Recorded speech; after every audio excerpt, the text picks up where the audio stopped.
how has your week been this week? How are you doing right now? You doing well right now? Okay. Weeks are different, aren't they? They change, they shift around. It looks like some weeks are better than others, and it looks like some weeks aren't so good, but I have an idea they're all good. So I would like to share with you a message called a transformation that heals us. And if you'll go to one of my favorite chapters in the Bible, it's Romans chapter 8.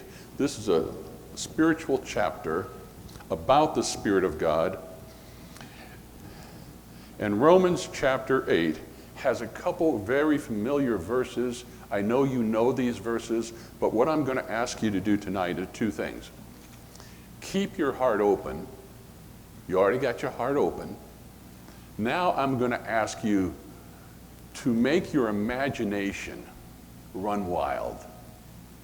Imagine some things. Imagine that the verses that we're about to read are true, and that God that stands behind those verses is even wilder than your wildest imagination. Okay? Because you're just going to have to say, can God really do this? Is this possible? God can make this happen. He can transform us, and as He changes us to the image of Jesus, He heals us along the way. And as we receive healing, now we're candidates to give that healing to other people.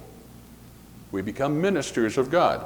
So Romans 8, 28 and 29. We know that all things work together for good, for those who love God and them that are called according to His purpose. Now, we already stated that you're here because you love God. And you're here because of the purpose of God being fulfilled and lived out in your life. So hold on to this. God says that He can do this, that all things can work out for you. Even things that don't look like they're going to work out for you, God can take them and put them together with everything else and make it work out for you. Then He says, for whom He did foreknow, He also did predestinate to be conformed to the image of His Son, that He might be the firstborn among many brothers. Do you know God has predestined something for each and every one of us? He has predestined that you and I would be conformed into the image of Jesus. That's not a small thing. You have to use your imagination just to even get a glimmer and a glimpse of what God is doing in you right now and what His intended purpose is, and that He's already completed His intended purpose. God has predestined you. That is, He has already mapped out your destiny before you live it out. Isn't that just, you think about who God is and that He's just written the end, and all you're doing is you're living out your life to the end. So God is so awesome that He can make all things work together for us because we love Him, we're called by His purpose, and then we're predestined. Who could ever stop God's will? If God says you're predestined to be like Jesus, who in the world, who in heaven, who on earth, who under the earth, in the sea, who can stop that from happening? Absolutely nobody, because God has preordained it and predestined it. Now, I'd like to thank Roger, because this week, Roger shared with us in our meeting an illustration. And the illustration was a man who was a writer of movies. And this man, as he would begin to create scenes and write different scenes for a movie, he had 3x5 cards, and each 3x5 card had its own unique separate scene. Each card was a scene. And then in his room, he had 150 or plus 3x5 cards that he was constantly rearranging as he was working out all the details of his next movie. And somebody asked him, well, how do you bring it all together? How do you bring this movie to the point, to the conclusion where this drama unfolds. And he says, it's easy. I write the last scene first. And so, as he writes the last scene, he rearranges all the 3x5 card scenes, and all of those lead to a predestined conclusion. That's what God has done in your life. God has already written the end of your life, and it's good. Jeremiah 29:11 says, I know the thoughts that I think of you, says the Lord, thoughts of good, never of evil, to give you a good outcome, to give you an expectation, to give you a good ending. And the ending is already written. It says in Psalm 139, God, you knew me before I was made. You formed and fashioned me in the womb, and you established me. See, God has written the end of your life. And then in Isaiah 46:10, let's go there. Isaiah 46:10. It's too good just for me to quote. Isaiah 46:10, verses 9 and 10, God says, remember the former things of old? I am God, and there is none else. I am God, and there is none like me. Now listen to this, declaring the end from the beginning. From the ancient times I've declared what is not yet done, and my counsel will stand, and I will do my good pleasure. Are those blow your socks off 2 verses? God just says, I'm God, and I can do it. There's no one like me. I know, take a look at the former things. Remember those things? I told you they were going to happen, and they happened. I declare the end of everything at the very beginning. From ancient time, those things that are done today. That's an awesome God. That's a tremendous God. That's beyond my imagination God. God is so good that he writes the good ending first. You are predestined to be the character and the likeness of Jesus himself. So what happens from the end scene and all these other scenes? What happens? A sovereign God who has a sovereign will says that I can make even the worst 3x5 card scenes in your life, I can make those scenes work for your good. You watch me. That's pretty bold. Look, God's a bold God. He says, I don't care what stuff you're going through today. I'm going to turn it for good. I don't care what hurt and pain. Well, he does care, but he says, I don't care that the hurt and pain is there. What I care about is that I'm going to take your hurt and pain and your woundedness, and I'm going to turn it into a victory for you. It may not look, that 3x5 card all by itself may not look very pretty. But you take the 3x5 cards of the scenes of your life and let God bring them into order. You just stay in faith. You remember to keep his word. You remember to trust him. Because when he says it is written, he also says it is finished. That's our God. I recall a story. It was a young man who was up for a partnership in his firm. It's Salt Lake City, Utah, this happened. And this young man, the night before his big day, his big presentation, he took his clothes and he laid them all out, and he just wanted to be ready for the big day. And as he prepped and he got his work together, his presentation together, he got it all ready so nothing could stop him the next day. He forgot something, though. He forgot to set his alarm. And when he woke up, he realized he was already over a half hour late. So he rushes around, gets cleaned up, gets out of the house, gets in the car, jumps on the freeway, and the freeway is backed up. I mean, it's going nowhere. Must be some accident. And so he takes the next off-ramp, and he's going to take a shortcut through town. He hits every single red light that there is to hit. He said, all right, I know what I'll do. I'm going to take the country road. And as he goes to take the country road, he's ready to go up this embankment, and down come the arms of the train railroad crossing. And there's 100+ cars that go by, and he's waiting there, furious,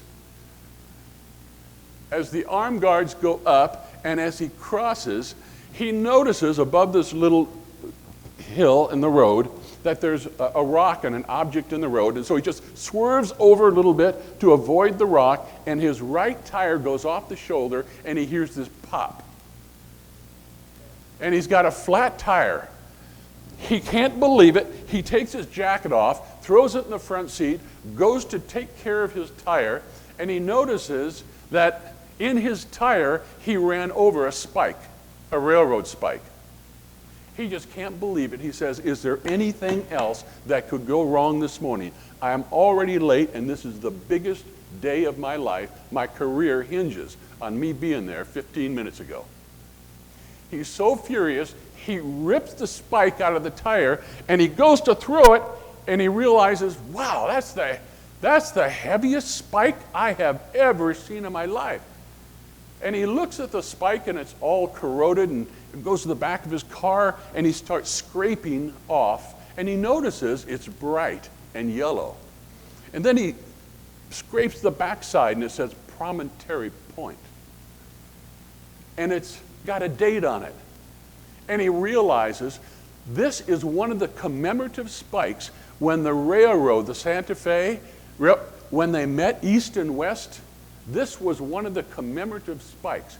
He said, this spike is worth a fortune, not just in gold, but the commemorative value, the historical value. Is I'm holding in my hand a virtual fortune.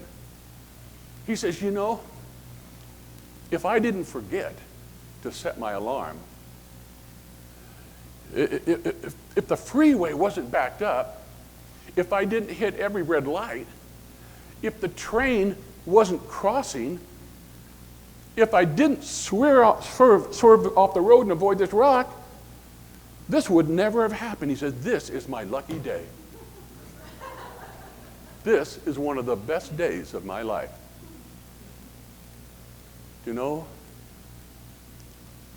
we can say when we're going through stuff that we will stay in faith, because when God says it's written that I'll make it good for you, you can take that to the bank.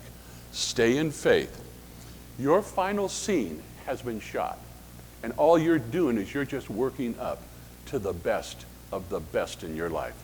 And God's the one who sees you through all those best other scenes. So I'd like to share with you just a couple illustrations and example. Jesus had his final scene written in advance. Hebrews said that for the joy set before him, that he would endure the cross, despising the shame. You see, he already knew the joy was set before him. So he would endure the 3x5 cart of shame. He despised the shame of the cross, but he would certainly accept it as God's will, because he knew God can make all things, even his crucifixion, work together for the good for people who love God and are called according to his purpose. You see, he saw the end. His end was written. He knew that there would be a day when the tomb would be empty. He knew there would be a day, an end scene, where he would ascend into heaven. He saw that there would be a day where he would open up the gates of heaven for you and me. He saw the end of his life. He saw the final scene. If you would turn to Isaiah chapter 61, I'm going to share with you some things that have been happening to us, but we know there's a final scene. In Isaiah 61, 6 and 7, you shall be named the priests of the Lord. Men shall call you ministers of our God. That sounds to me like that we're fulfilling the purpose of God in our life. That men will call you ministers of God. And that you are now the priest of the Lord. You should be called the priest of the Lord. Men shall call you ministers of God. You shall eat the riches of the Gentiles. That is, even those who are not saved will bless you. and turn out to be part of the good that God is working out in your life. Even those who don't know God. You love God, you're called according to his purpose, but that doesn't stop God from using anybody to bless you and advance you and causing every scene in your life to fit together to work for good. Now, get a load of this one. This is so personal to Kim and I. These two verses are verses that I've been standing on. God has given me these two verses. Listen to the next one. For your shame, or instead of your shame, you shall have double. Would everybody say double? Double. And instead of confusion, you shall rejoice in your portion. Therefore, in your land you shall possess the double, and everlasting joy shall be unto you. Take this verse, take these verses for you. Let God say to you, instead of shame or guilt or blame, you're going to have double. Instead of confusion, you're going to rejoice in your portion. And therefore, in the land, God is going to give you double in the land.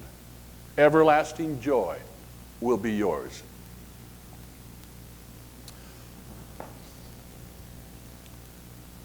You're going to rejoice in your portion. I like that song, His Eye is on the Sparrow. When Jesus is my portion. He's saying right here, God is your portion. When Jesus is my portion, his eye is on the sparrow, but he watches over me. Why? Because Jesus is our portion. Don't let anything else be your portion in life. I like what Andrew said. Just give it all. Let's give it all. We only have one life. Jesus gave his one life. Let's give it all. What would we lose if we just give it all? I'll tell you, we would lose if we just didn't give it all. Jesus is our portion. If his eye is on a falling sparrow, it says he watches. He watches with both eyes. And I'll tell you, God doesn't blink in your life. There's no time where God doesn't see you.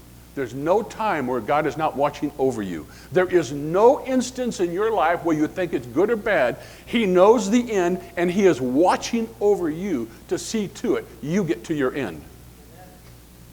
That's the greatness of God that only takes only our imagination can even get close to what that means, that God is that good. Then it says, instead of shame, you shall have double. I received that. You receive it too. For 5.5 years, Kim has been giving care first to her mother and then to her father for the last almost 4 years. And he died a week ago, just a week and a few days ago. And you know, it wasn't easy for her to give care. It wasn't easy for her to take care of Dad. Dad was not an easy person to care for. And when he went to the hospital, she just took a breath and got a little rest. Then he went to a care home, and she was there every day, but she got a little rest. But when hospice said, take him home, and Dad said, don't let me die in a home. You know, there is a dignity that we must give people at the end of their life. We don't let our loved ones die alone. We don't let those who raised us suffer indignities. And he was having a difficult time breathing. It was a smoker's death. It was a, what's it called? COPD. And so there he was in this home, and the nurses said he's virtually suffocating. So hospice was called in. He went home. He was able to relax, be in peace. Hard enough to give care. I can't tell you how proud I am of my wife. For 5.5 years, you know, that takes an effort. But on top of that, she had a brother and a sister who tried to put the guilt and the shame and the blame on top of all of this. Accused her. of taking Dad home to die and to kill him. That's sick. That's sorry. That is just terrible. And then the brother showing up and physically accosting her and verbally abusing her. And a sister that went just along for the ride. I'll tell you, God says, instead of that shame, I'm going to reward you for double. You're going to rejoice in your portion. And in your land, you're going to possess the double. As we're settling all the affairs this week, a neighbor from across the street wanted to see the home, our home, that Kim's father was living in. She saw the home, and she says, I want to buy your home. We didn't list it. Nobody knew. Just a couple neighbors knew. And so we agreed on a price. And we're about to sign the deal. And you know, the deal's not quite double. The land is not quite double what it was when we bought it. And it's as though the Lord said, look around. And I did. I looked around. And I remember, wow, for caring for my mother and caring for Kim's father, there was a modest inheritance. When you add the value of the property, and when you add the two little inheritances, do you know what they come out to for us? Double. They come out double. In the land, you will possess the double. But it just doesn't stop there. God just makes this great big buffet, and he brings out a huge dessert, and he puts a cherry on top. Listen, it doesn't stop just by saying in the land you'll possess the double. Everlasting joy will be your portion. There is nothing that Kim and I have ever gone through, any negative stuff, that we haven't come out on the other side with more joy than when we came in. You see, nobody can take away your joy, and only God can give it, because he is joy, he is the portion, and he's got joy to give. We are so grateful that God has blessed us with this verse. I would say that the fulfillment of these verses and others is to the glory of God. The ending before the beginning, the working for good, that things are predestined to work out according to God's plan. Now, in closing, I want to share a scripture with you, and it's in the book of John. John chapter 12. This has to do with this church. This has to do with a church transforming, a church living in greater healing power.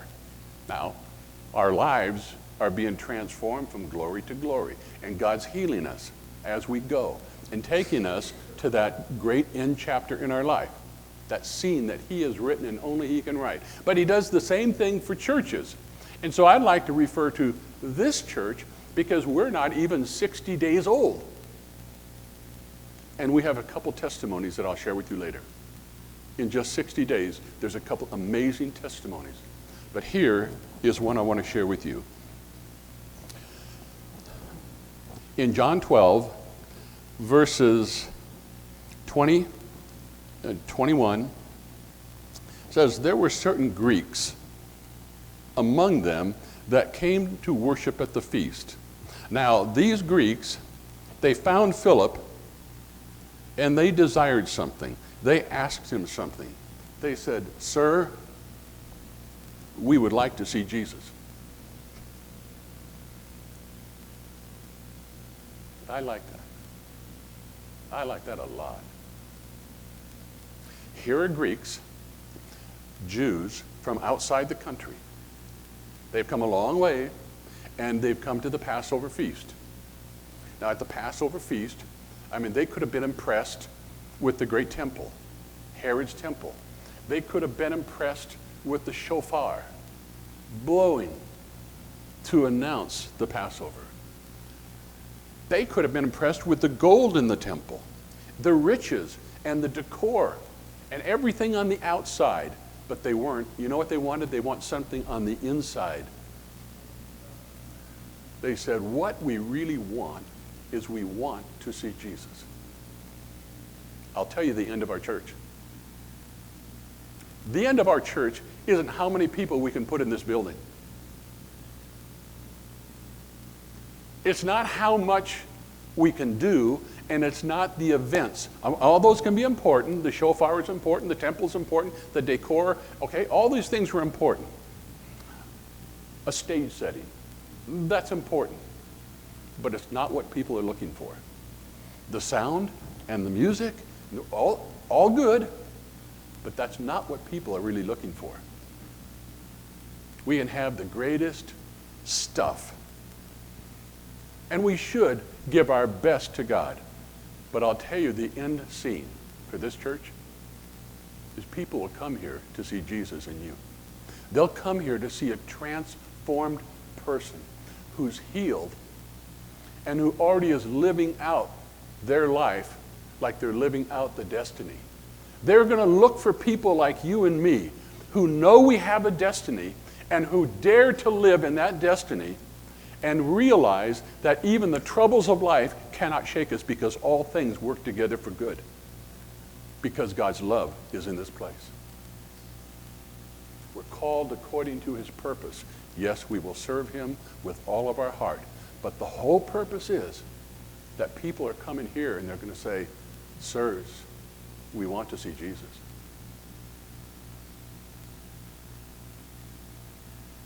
And by the way, they will. They are. That's why we're here. That's why we're born. Again,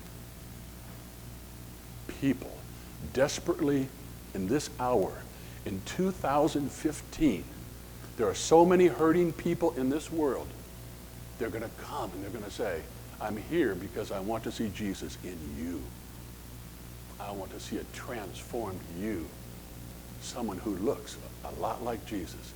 Someone who talks like him. Someone who prays like him. Someone who loves like him. Someone who has his peace. That's part of our ending. God has written our ending. And all we're going to do is we're going to take our 3x5 cards and we're going to walk out every scene right to the end. Would you pray with me? Lord, we stand in awe of an awesome God and all the things that you can do, but it's not that you can do them, it's that you will do them. And you have already declared it. The end is ours. And we claim each and every 3x5 card victory scene that we can trust you with every scene of our life. Lord, there is none like you. No one else beside you. We admit it, we acknowledge it, and we live like it. No one like Jesus.